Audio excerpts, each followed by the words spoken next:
Assalamualaikum warahmatullahi wabarakatuh. Kami dari kelompok 4 yang beranggotakan Erisa Putriwardani, Devi Dias Pradani, Delia Indrayani, Dinda Adela Nurma Pertiwi, Karisma Firdaus, Wulan Destiana Lestari, dan yang terakhir Tia Zuraida akan mempresentasikan pembentukan operasi dan perubahan keanggotaan. Yang pertama yaitu persekutuan, pembentukan operasi dan perubahan keanggotaan. Persekutuan merupakan bentuk usaha yang populer karena mudah dalam pendiriannya dan memungkinkan beberapa individu untuk menggabungkan bakat dan kemampuan mereka dalam satu usaha tertentu. Selain itu, persekutuan menyediakan sarana yang lebih fleksibel untuk memperoleh tambahan modal dibandingkan dengan perusahaan perorangan dan memungkinkan pembagian risiko dalam pertumbuhan usaha yang cepat. Selanjutnya yaitu regulasi hukum persekutuan. Akuntan yang bekerja dalam persekutuan harus memahami hukum atau undang-undang yang terkait dengan persekutuan tersebut. Nah, karena hukum atau undang-undang tersebut menjelaskan hak-hak setiap sekutu dan kreditur selama proses pembentukan operasi dan likuidasi atas persekutuan. Definisi tersebut tertera dalam Kitab Undang-Undang Hukum Perdata atau KUH-PER dan Kitab Undang-Undang Hukum Dagang Indonesia atau KUHD. Nah, untuk definisi persekutuan itu sendiri yaitu pada KUH per bab 8 bagian 1 pasal 1618 menyatakan bahwa persekutuan adalah perjanjian antara dua pihak atau lebih yang setuju untuk menginvestasikan sesuatu ke dalam usaha dan laba yang diperolehnya dibagi antara mereka. Selanjutnya yaitu pendirian persekutuan.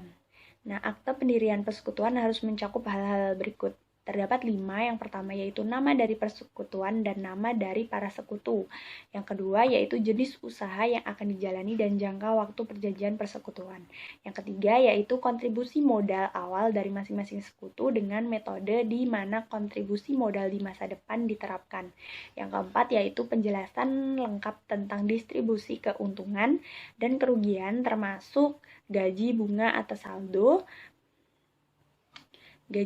Yang keempat yaitu penjelasan lengkap tentang distribusi keuntungan dan kerugian termasuk gaji, bunga, atas saldo modal, bonus, batas penarikan dalam mengantisipasi laba, dan persentase yang digunakan dalam untuk mendistribusikan sisa keuntungan dan kerugian.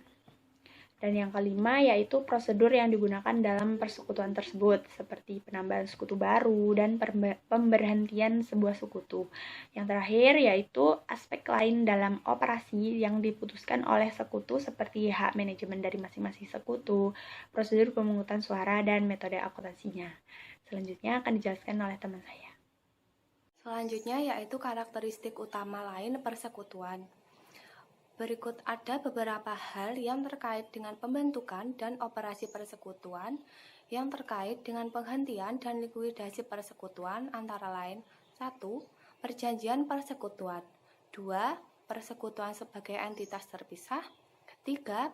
Sekutu adalah wakil atau agen persekutuan. 4. Kewajiban sekutu adalah kewajiban bersama. Yang kelima, hak dan kewajiban sekutu. Yang keenam, kepemilikan sekutu yang dapat dialihkan dalam persekutuan. Dan yang terakhir, berhentinya sekutu. Selanjutnya yaitu jenis-jenis persekutuan terbatas. Ada 3, yang pertama yaitu persekutuan terbatas atau limited partnership atau LP. Dalam persekutuan terbatas ini terdiri dari sedikitnya satu sekutu atau lebih namun tetap terbatas. Sekutu umum bertanggung jawab secara personal atas hak dan kewajiban persekutuan dan memiliki tanggung jawab hanya sampai dengan kontribusi modal, tapi tidak memiliki wewenang manajemen. Selanjutnya yaitu persekutuan terbatas dengan kewajiban terbatas. Di sebagian besar negara bagian, persekutuan terbatas dapat memilih persekutuan terbatas dengan kewajiban terbatas. Di LLP setiap sekutu bertanggung jawab hanya atas kewajiban bisnis persekutuan dan tidak atas terjadinya malpraktik atau kesalahan yang dilakukan sekutu lain dalam berbisnis normal perusahaan. Akuntansi untuk pendirian persekutuan. Pada saat pendirian persekutuan, sangatlah penting untuk melakukan penilaian yang tepat terhadap aset-aset selain kas dan kewajiban yang disetorkan oleh masing-masing sekutu. Setiap kontribusi dari sekutu akan menjadi kekayaan persekutuan dan dimiliki secara bersama. Persekutuan harus dapat memisahkan secara jelas antara kontribusi, modal, dan pinjaman yang diberikan oleh sekutu kepada persekutuan. Ilustrasi akuntansi pendirian persekutuan. Ilustrasi berikut digunakan sebagai dasar untuk diskusi selanjutnya dalam bab ini. Aldi, perusahaan perseorangan, telah mengembangkan beberapa peranti lunak untuk berbagai jenis komputer. Berikut adalah saldo dari akun-akun Aldi pada tanggal 31 Desember. Bisa dilihat pada tabel berikut. Selanjutnya yaitu akuntansi untuk operasi persekutuan. Sebuah persekutuan menyediakan jasa atau menjual produk untuk mencari keuntungan. Transaksi tersebut dicatat dalam jurnal dan buku besarnya. Sebagian besar persekutuan menggunakan akuntansi akrual dan prinsip akuntansi yang berlaku umum dalam pembukuannya, karena prinsip akuntansi yang berlaku umum menghasilkan pengukuran laba yang lebih baik dibandingkan metode akuntansi alternatif seperti basis kas ataupun bisnis kas yang dimodifikasi. Laporan keuangan persekutuan disusun untuk kepentingan sekutu dan terkadang kreditor. Yang pertama yaitu akun sekutu, yang kedua akun modal, yang ketiga akun prif atau penarikan, yang keempat akun pinjaman. Selanjutnya, saya Tia Zuraida akan melanjutkan materi tentang alokasi laba atau rugi kepada para sekutu. Laba atau rugi dialokasikan kepada para sekutu pada tiap akhir periode sesuai dengan perjanjian dalam persekutuan. Beberapa persekutuan memiliki rencana distribusi yang sederhana, sedangkan yang lainnya bersifat kompleks. Kebanyakan persekutuan menggunakan satu atau lebih metode distribusi, yaitu yang pertama ada rasio yang ditetapkan sebelumnya, yang kedua bunga atas saldo modal, yang ketiga gaji kepada sekutu, dan yang terakhir bonus kepada sekutu. Selanjutnya ada ilustrasi alokasi laba. Selama tahun 20XX, persekutuan AB memperoleh pendapatan 45 juta dan beban sebesar 35 juta, sehingga menghasilkan laba sebesar 10 juta pada tahun tersebut. Persekutuan AB dimisalkan dengan nama Adi dan Bayu. Adi masih memiliki saldo modal sebesar 20 juta selama tahun berjalan, tetapi investasi modal Bayu selama tahun berjalan berubah-ubah seperti yang ada di tabel berikut. Pada tanggal 1 Januari terdapat saldo sebesar 10 juta. Kemudian 1 Mei di debit ada 3 juta, 1 September di kredit ada 500.000, 1 November di debit ada 1 juta, dan 31 Desember di saldo akhir ada 6.500.000 rupiah. Nilai debit sebesar 3 juta rupiah dan 1 juta rupiah dicatat dalam akun penarikan Bayu, sedangkan tambahan investasi kredit akan ditaruh ke dalam akun modalnya. Selanjutnya, misal para sekutu setuju untuk membagi laba atau rugi dengan rasio 60% untuk Bayu dan 40% untuk Bayu. Beberapa perjanjian pada persekutuan menyatakan perbandingan ini sebagai rasio 3:2. Tabel berikut yang ada di bawah ini menggambarkan bagaimana laba bersih didistribusikan dengan rasio 3:2. Persentase pembagian laba untuk Adi sebesar 60%, untuk Bayu sebesar 40%, dan totalnya adalah 100%. Laba bersih sebelumnya adalah 10 juta, kemudian tadi perbandingan alokasi labanya adalah 60:40, maka untuk Adi sebesar 6 juta dan untuk Bayu sebesar 4 juta. Nah, tabel tersebut menggambarkan bagaimana laba bersih didistribusikan ke akun modal para sekutu. Didistribusikannya secara aktual, diselesaikan dengan menutup akun ikhtisar laba rugi. Selain itu, akun penarikan ditutup kepada akun modal pada akhir periode. Berikut adalah jurnal penulisan untuk pembagian laba untuk Adi dan Bayu. Pada 31 Desember 20XX, modal Bayu sebesar 4 juta, penarikan Bayu sebesar 4 juta, dan menutup penarikan oleh Bayu, itu adalah keterangannya. Kemudian nomor 5 ada pendapatan 45 juta, beban sebesar 35 juta, ikhtisar laba rugi 10 juta. Kemudian keterangannya adalah menutup pendapatan dan beban. Yang keenam, ikhtisar laba rugi, yaitu sebesar 10 juta di debit, kemudian modal Adi sebesar 6 juta di kredit, modal Bayu sebesar 4 juta di kredit, dan keterangannya adalah mendistribusikan laba berdasarkan perjanjian. Kemudian selanjutnya ada bunga atas saldo modal. Misalnya rata-rata tertimbang saldo modal untuk Bayu untuk tahun 20 SX dihitung sebagai berikut. Bisa dilihat pada kolom tabel tersebut. Pada 1 Januari saldonya sebesar 10 juta, jumlah bulannya ada 4. Jadi bulan dikali saldo sama dengan 40 juta. Pada 1 Mei di debit ada 3 juta. Kemudian saldonya tersisa 7 juta. Bulannya ada 4, maka dikalikan saldo dan jumlah bulan menjadi 28 juta. Kemudian di tanggal 1 September di kredit ada 500.000, maka saldonya bertambah menjadi 7.500.000 dan jumlah bulannya adalah 2, kemudian dikalikan menjadi 15 juta. Pada 1 November ada di debit 1 juta yang mengurangi saldo menjadi 6.500.000. Jumlah bulannya ada 2, maka dikalikan hasilnya menjadi 13 juta. Di total jumlah bulannya 12, maka semua adalah hasilnya 96 juta dan rata-rata modalnya adalah 8 juta.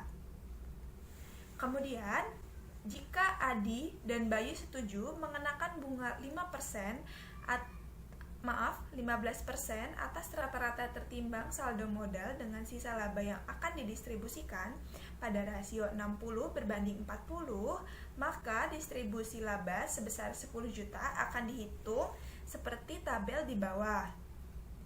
Persentase laba untuk Adi sebesar 60, Bayu 40, dan totalnya 100. Rata-rata modal untuk Adi sebesar 20 juta, Bayu sebesar 8 juta. Laba bersihnya yaitu 10 juta. Bunga atas modalnya tadi untuk Adi sebesar 3 juta, untuk Bayu sebesar 1.200.000. Sisa labanya adalah 5.800.000. Alokasinya 60/40, maka untuk Adi sebesar 3.480.000 dan untuk Bayu sebesar 2.320.000. Maka totalnya adalah 0 atau saldonya sudah habis. Kemudian untuk gaji, untuk menghitung gaji para sekutu, misalnya perjanjian persekutuan menyatakan bahwa gaji yang dibayarkan ke Adi sejumlah 2 juta dan Bayu 5 juta. Sisanya akan dibagikan dengan distribusi laba rugi 60/40. Distribusi laba dihitungnya seperti tabel yang ada di bawah. Untuk Adi dan Bayu, persentase labanya adalah 60% berbanding 40, totalnya 100. Laba bersihnya 10 juta, gajinya 2 juta dan 5 juta. Untuk Aldi 2 juta, untuk Bayu 5 juta. Sisa labanya yaitu 3 juta. Kemudian alokasinya untuk Adi 1.800.000 rupiah dan untuk Bayu 1.200.000 rupiah, maka totalnya menjadi 0.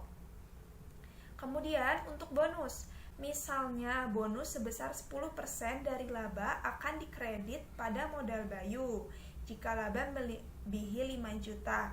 Sebelum dibagikan dengan distribusi laba, dalam kasus 1, bonus dihitung sebagai persentase dari laba sebelum dikurangi bonus. Dalam kasus 2, dihitung sebagai persentase laba setelah dikurangi bonus. Jadi ini kasus 1 itu sebelum dikurangi bonus, di mana bonus rumusnya adalah X% dalam kurung NI dikurangi min tutup kurung. X% sama dengan presentasi bonus, NI sama dengan laba bersih sebelum bonus, min sama dengan jumlah minimum laba sebelum bonus. Jadi bonusnya sama dengan persennya itu dijadikan desimal terlebih dahulu, jadi 0,10.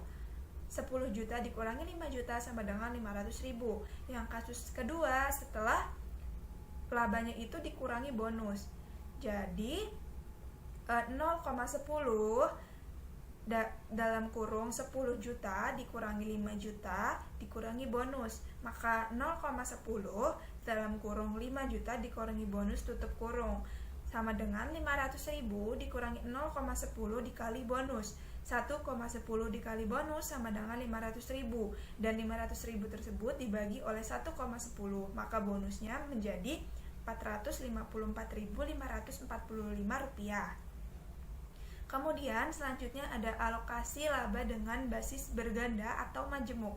Misalnya, perjanjian laba rugi persekutuan AB menyatakan alokasi dengan metode berikut. Yang pertama, bunga 15% dari rata-rata tertimbang saldo modal. 2. Gaji sebesar 2 juta untuk Aldi dan 5 juta untuk Bayu. 3. Bonus 10% akan dibayarkan kepada Bayu jika laba persekutuan melebihi 5 juta sebelum dikurangi bonus, gaji, dan bunga atas saldo modal. Yang keempat, jika ada sisa akan dialokasikan 60% untuk Adi dan 40% untuk Bayu. Selanjutnya, ada metode alokasi laba khusus. Beberapa persekutuan mendistribusikan laba bersih dengan dasar lain. Misalnya, kantor akuntan publik mendistribusikan labanya dengan dasar unit persekutuan.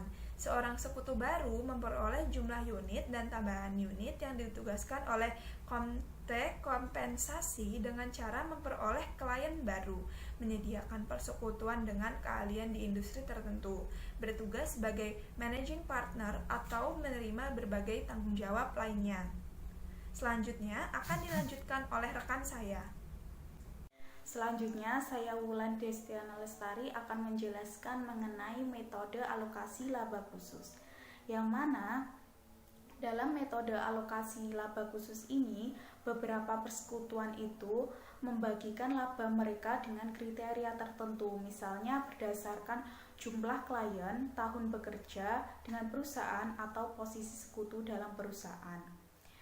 Dari contohnya, misalnya kebanyakan kantor akuntan publik itu mendistribusikan laba dengan dasar unit, yaitu sejumlah unit dan tambahan unit yang ditugaskan oleh komite kompensasi dengan cara memperoleh klien baru dan juga menyediakan persekutuan dengan keahlian industri tertentu.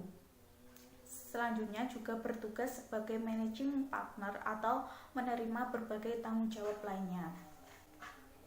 Selanjutnya yaitu laporan keuangan persekutuan.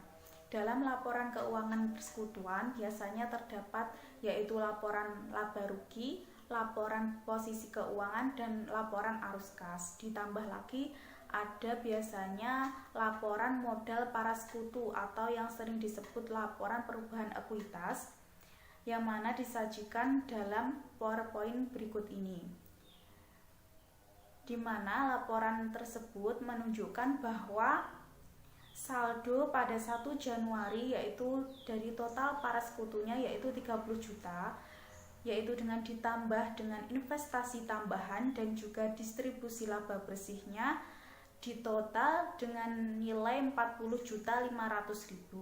Selanjutnya dari total tersebut dikurangi dengan penarikan oleh para sekutunya, yaitu di sini penarikannya dilakukan oleh Tuan Bayu yaitu setara 4 juta rupiah, maka ketemu saldo 31 Desember 2001-nya yaitu untuk kedua sekutu totalnya yaitu 36.500.000.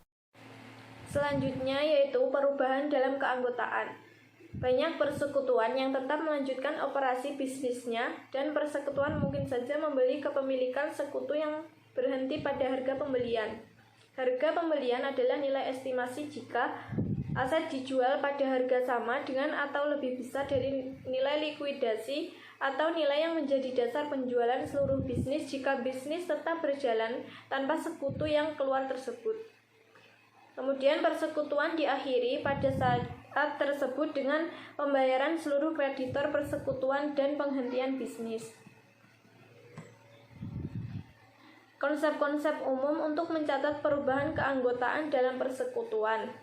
Yang pertama, persekutuan sebagai sebuah entitas terpisah dari individu-individu sekutu dan penggunaan prinsip-prinsip akuntansi yang berlaku umum atau GAAP, KUH secara jelas mendefinisikan persekutuan sebagai suatu entitas yang terpisah dan masing-masing individu sekutu.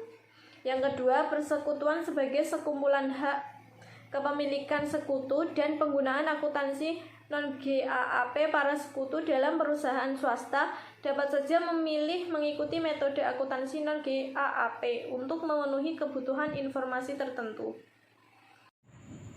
Berikut ikhtisar ketiga alternatif metode akuntansi untuk investasi dari sekutu baru. Kasus yang pertama, investasi sekutu baru sama dengan proporsinya terhadap nilai buku persekutuan, yaitu modal sekutu baru yang dikredit sama dengan investasinya. Dalam kasus ini tidak ada goodwill atau bonus yang diakui.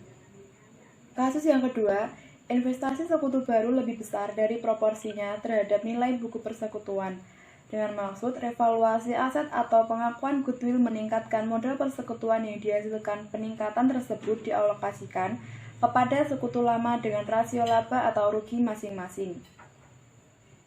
Setelah pengakuan revaluasi aset atau goodwill tidak tercatat, modal sekutu baru akan sama dengan nilai investasinya dan presentasinya pada total modal persekutuan yang dihasilkan.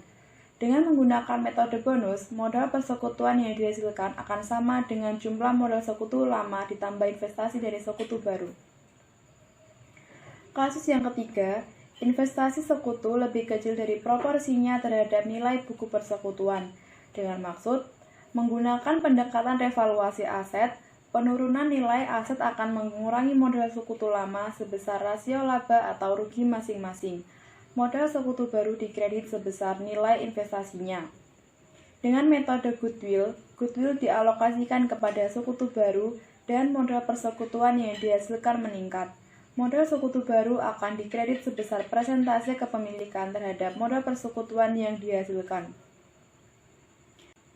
Metode bonus menghasilkan transfer modal dari sekutu lama kepada sekutu baru. Yang terakhir, berhentinya seorang sekutu dari persekutuan. Ketika seorang sekutu berhenti atau mengundurkan diri dari persekutuan, maka persekutuan secara tidak langsung dibubarkan. Tetapi, sekutu yang lainnya mungkin masih berkeinginan melanjutkan operasi usaha. Dalam sebagian besar kasus, persekutuan membeli semua kepemilikan sekutu yang berhenti sebesar harga pembelian atau buyout price.